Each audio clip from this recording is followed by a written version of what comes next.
ሰላም ጤና ይስጥልኝ ውድ የሸገር ጆርናል ተከታታዮች፣ ዛሬ ጥቅምት 4 2018 ዓ.ም በዛሬው የመረጃ ሰዓታችን በቤኒሻንጉል ጉሙዝ ክልል መተከል ዞን በርበር ከተማ ውስጥ በሸኔ ታጣቂዎች ስለተቃጠለው የአስተዳደር ቢሮ፣ በትግራይ ክልል መቀለ ከተማ ዛሬም ለሁለተኛ ቀን ስለቀጠለው የህወሓት ታጣቂዎች ሰልፍና ግርግር፣ በደሴ ከተማ በተማሪ ሊዛ ላይ ስለተፈጸመው አሳዛኙ የግድያና የአስገድዶ መድፈር ወንጀል፣ በጎንደር ከሰው እገታ ወንጀል ጋር በተያያዘ ስለታሰሩት ባለስልጣን፣ ዛሬ አሜሪካ በህዳሴ ግድብ ዙሪያ ስለሰጠችው ያልተጠበቀና አዲስ አስተያየትን በተመለከተ እነዚህንና ሌሎች ዝርዝር መረጃዎችን እናደርሳችኋለን። አብራችሁን ቆዩ።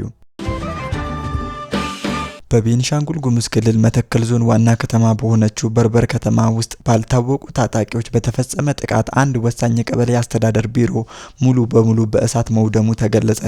ይህ የጥፋት ድርጊት የተፈጸመው በከተማዋ የመንግስት ተቋማት ላይ በተደጋጋሚ በሚደርስ ጥቃት ሰንሰለት ውስጥ ሆኖ ነው። ከ3 ወራት በፊት የከተማዋ ማዘጋጃ ቤት ቢሮ በተመሳሳይ በታጣቂዎች ከተቃጠለ በኋላ ነው። የአካባቢው ነዋሪዎችና ባለስልጣናት በከተማዋ ለተፈጸመው ዘግናኝ ጥቃት በአጎራባች ኦሮሚያ ክልል እንደሚንቀሳቀስ የሚነገርና ሸኔ በሚል ስያሜ የሚታወቀውን የኦሮሞ ነጻነት ሰራዊት የተሰኘውን ታጣቂ ቡድን በግልጽ ተጠያቂ አድርገዋል። ታጣቂዎች በመተከል ዞን ድባጤ ወረዳ ዋና ከተማ በሆነችው በርበር ከተማ ላይ ጥቃቱን የፈጸሙት ባለፈው አርብ መስከረም 30 2018 ዓ.ም ነው። ሌሊት 10 ሰዓት ገደማ እንደነበረ የከተማዋ ማዘጋጃ ቤት ኃላፊ አቶ መንግስቱ ያዴሳና ሁለት የአካባቢው ነዋሪዎች ለቢቢሲ አረጋግጠዋል። አቶ መንግስቱ ያዴሳ እንደገለጹት በእሳት የተቃጠለው የመንግስት መስሪያ ቤት ውስብስብ ሲሆን የበርበር ቀበሌ ዋና አስተዳዳሪ ቢሮ፣ የፖሊስ አዛዥ ቢሮ፣ የገዢው ብልጽግና ፓርቲ ጽህፈት ቤትንና ማህበራዊ ፍርድ ቤትን ጨምሮ በርካታ የመንግስት አገልግሎቶች በአንድ ላይ የሚሰጥ ተቋም ነበረ ብለዋል። በግቢው ውስጥ የሚገኙ ተያያዥ 6 ክፍሎች ጠቅሰው የገለጹት የማዘጋጃ ቤት ኃላፊው በቀዳሚ አጥቢያው በተነሳ ከፍተኛ የእሳት ቃጠሎ ምክንያት ከፍተኛ ጉዳት የደረሰበትና ከአገልግሎት ውጪ የሆነው የቀበሌ ዋና አስተዳዳሪ ቢሮ መሆኑን አስረድተዋል። ንቁ የሆኑ ነዋሪዎችና የሚኒሻ አባላት በፍጥነት ወደ ስፍራው በመድረስ ባደረጉት ከፍተኛ ጥረት የተቀሩትን ተያያዥ ቢሮዎች ከእሳት ማዳን መቻሉን ኃላፊውና ነዋሪዎች ጠቁመዋል። የተቃጠለው የቀበሌው አስተዳደር ቢሮ ለረጅም ጊዜ ማለትም ወደ 40 ዓመት አገልግሎት የሰጠ መሆኑን አቶ መንግስቱ ገልጸዋል። በቃጠሎ ሳቢያ በመንግስት መስሪያ ቤቱ ውስጥ የነበሩ ንብረቶች፣ በርካታ ወንበሮች፣ መደርደሪያዎች፣ አስፈላጊ ዲዮሶችና መዛግብት ሙሉ በሙሉ ወድመዋል ብለዋል።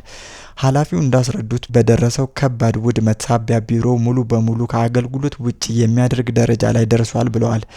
ከንብረትና የቢሮ እቃዎች ውድመት በተጨማሪ የቀበሌው ወሳኝ ኩነት ምዝገባ እንደ ልደት፣ ጋብቻና ሞት ያሉ ወሳኝ የመንግስት ሰነዶች ሳይቀሩ በእሳት በመውደማቸው በአካባቢው ለሚኖሩ ማህበረሰብ የሚሰጠው የሲቪል አገልግሎት ላይ ከባድ ቀውስ መፍጠሩን አስረድተዋል።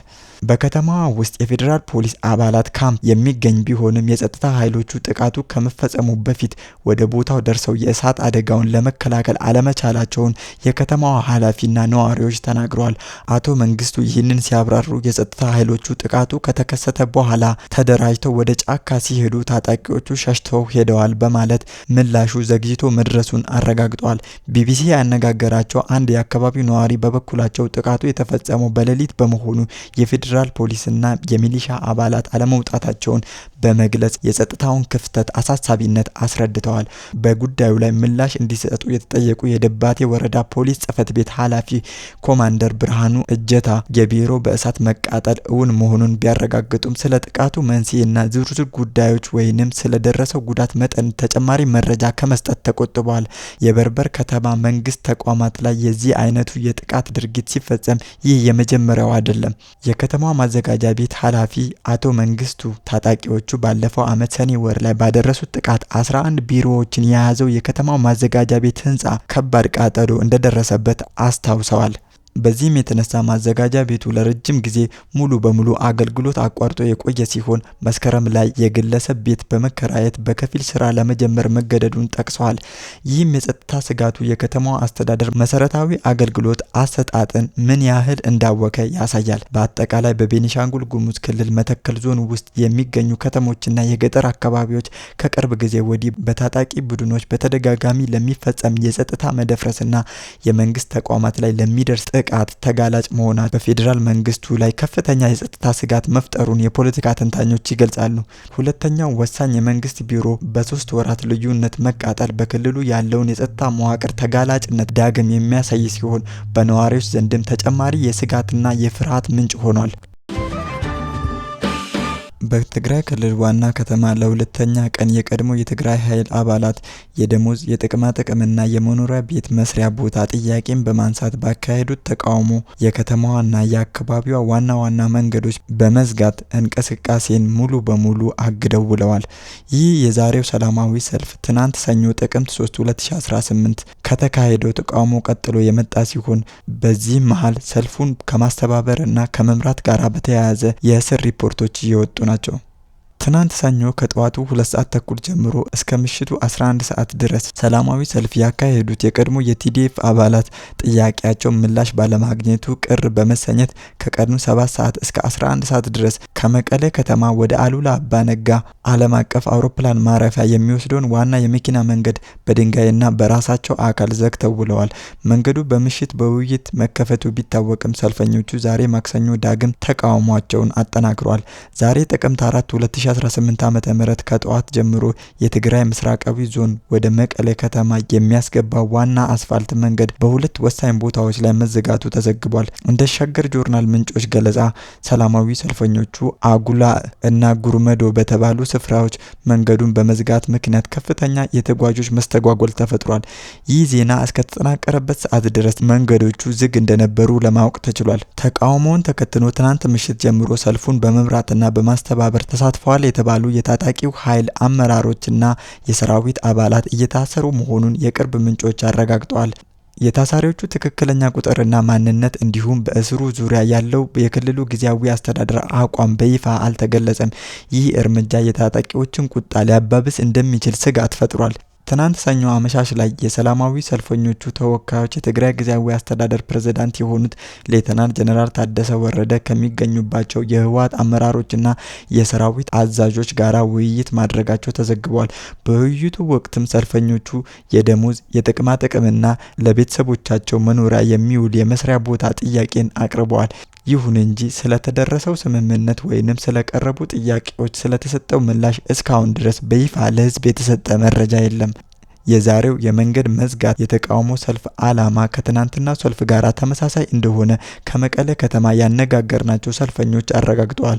የቀድሞ የትግራይ ኃይል አባላት የደሞዝ ክፍያ መዘግየትን፣ በጦርነት ላደረጉት አስተዋጽኦ ተገቢውን ጥቅማ ጥቅም አለማግኘትንና ለራሳቸውና ለቤተሰቦቻቸው ተገቢ የመኖሪያ ስፍራና የመቋቋሚያ አለመዘጋጀቱን በመቃወም ተቃውሟቸውን እያሰሙ ይገኛል። የክልሉ ጊዜያዊ አስተዳደር ለተቃዋሚዎቹ ለሁለት ተከታታይ ቀናት ለቀረበ ተግዳሮት የሰጠው ይፋዊ ምላሽ እስካሁን የለም። በክልሉ የተፈጠረውን የጸጥታና የመንገድ መዝጋት ሁኔታ የዕለት ተዕለት ኑሮ ከመረበሹም በተጨማሪ በክልሉ አጠቃላይ ሰላምና መረጋጋት ላይ የራሱን አሉታዊ ተጽዕኖ እያሳደረ ነው። በደሴ ከተማ ያስገድዶ መድፈርና የግድያ ወንጀል ተፈጽሞባት ህይወቷ ያለፈው ወጣት ተማሪ ሊዛ ደሳለ ጉዳይ አገራዊ ትኩረት አግኝቶ ከፍተኛ የህዝብ ቁጣንና የፍትህ ጥያቄን ማስነሳቱን ቀጥሏል። መረጃዎች እንደሚያመለክቱት የሰሜን ወሎ ዞን ራያ ቆቦ ወረዳ ተወላጅ የሆነችው ወጣቷ መስከረም 27 2018 ስልኳን ለማሰራት ወደ ደሴ ከተማ ፒያሳ አካባቢ ከወጣች በኋላ ሳትመለስ ቀርታለች።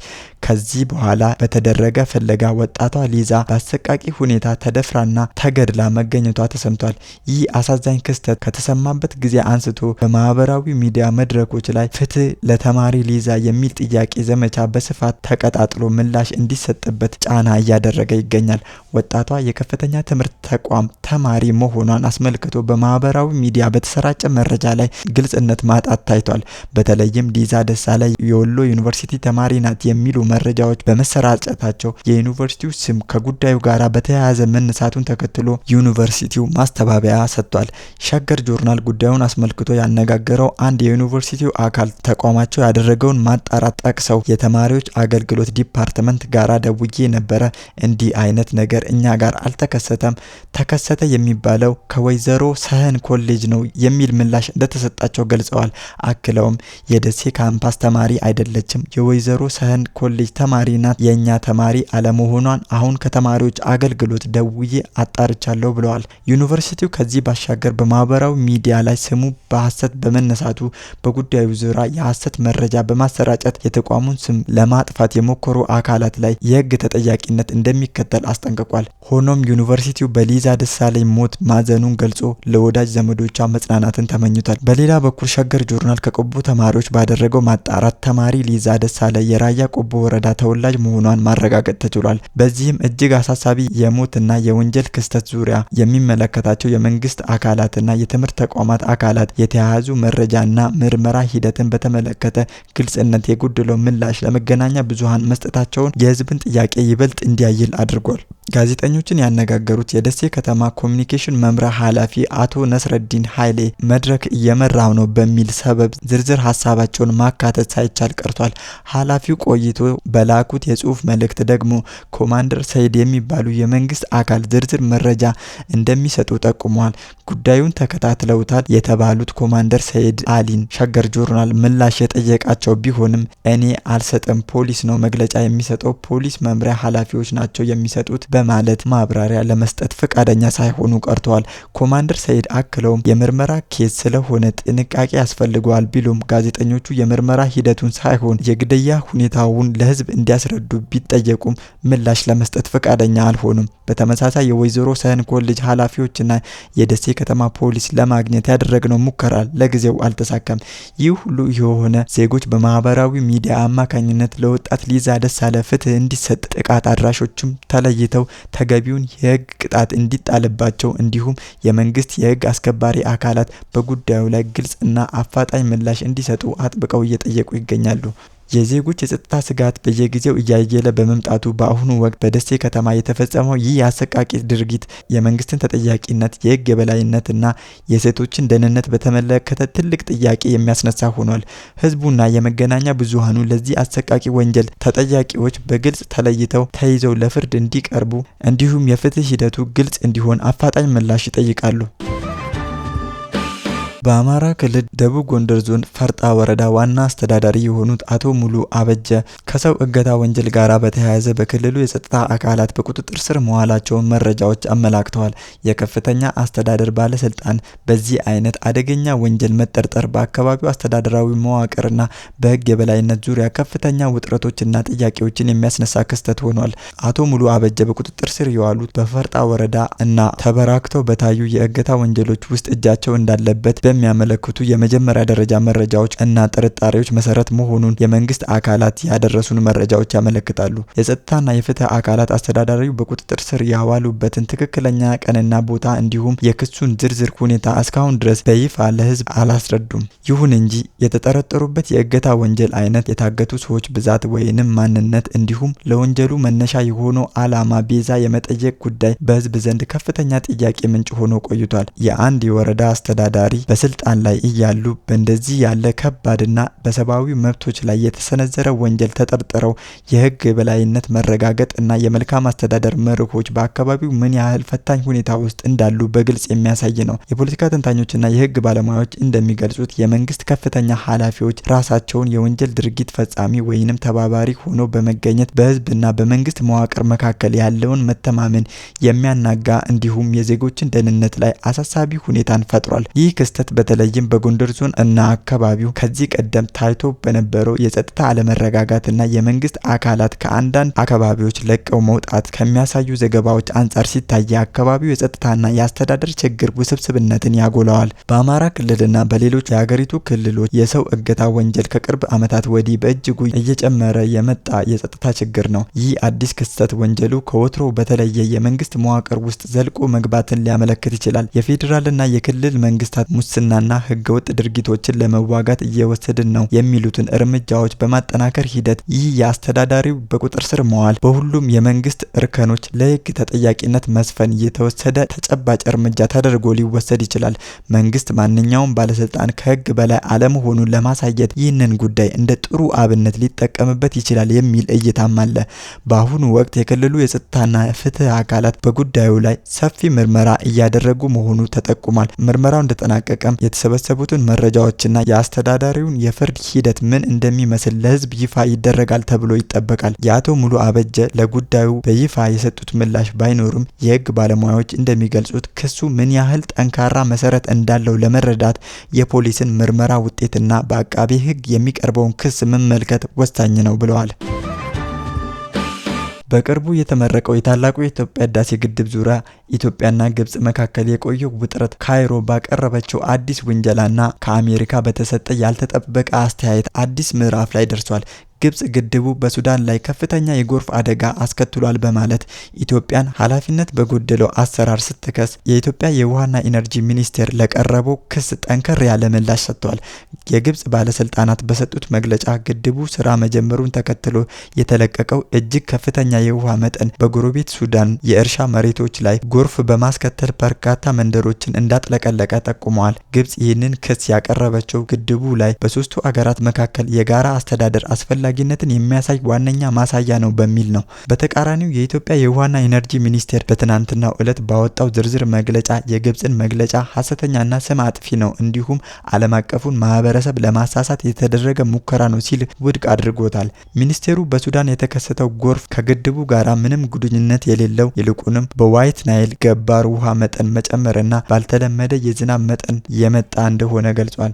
ኢትዮጵያ ግድቡን በተቃራኒው በከፍተኛ የዝናብ ወቅት በሱዳንና በግብጽ ሊደርስ የሚችለውን ታሪካዊ ጥፋት ለመግታት አግዟል የሚል አቋም ይዛለች።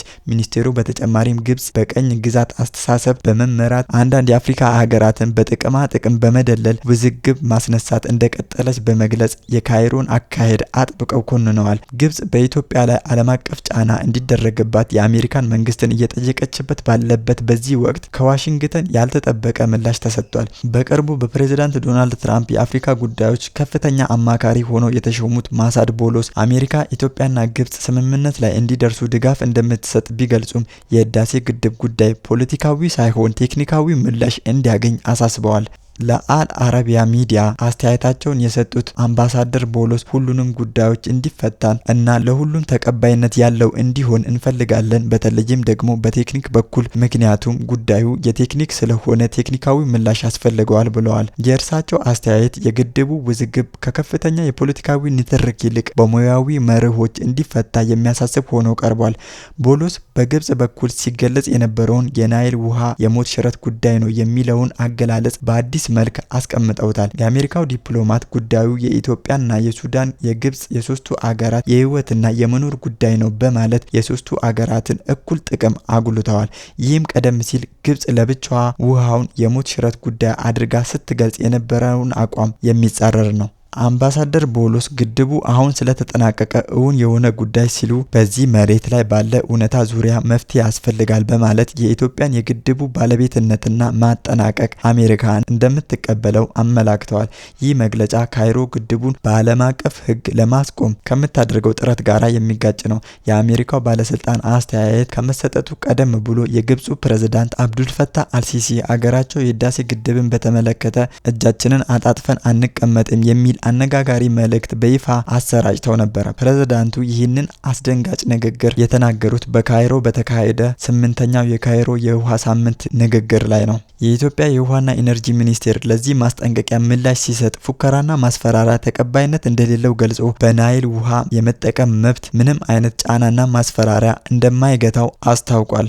በአጠቃላይ የህዳሴ ግድብ ዙሪያ ያለው ውዝግብ እየጠነከረ ሲሆን የግብጽ ጥረት ውሃውን ፖለቲካዊ ለማድረግ ሲያተኩር የኢትዮጵያ ምላሽ ደግሞ የቀኝ ግዛት አስተሳሰብን በመኮነን የሉዓላዊ መብትን ማረጋገጥ ላይ ያተኩራል። የአሜሪካ ጣልቃ ገብነት ደግሞ ጉዳዩን ወደ ቴክኒካዊ መፍትሄ የመመለስና የሶስቱ አገራትን የጋራ ጥቅም የማሳካት አስፈላጊነትን የሚያጎላ አቋም ሆኖ ቀርቧል። ውድ አድማጭ ተመልካቾቻችን ለዛሬ ያሰናዳንላችሁ መረጃዎቻችን እኚህን ይመስሉ ነበር። አብራችሁን ስለቆያችሁ ከልብ እናመሰግናለን።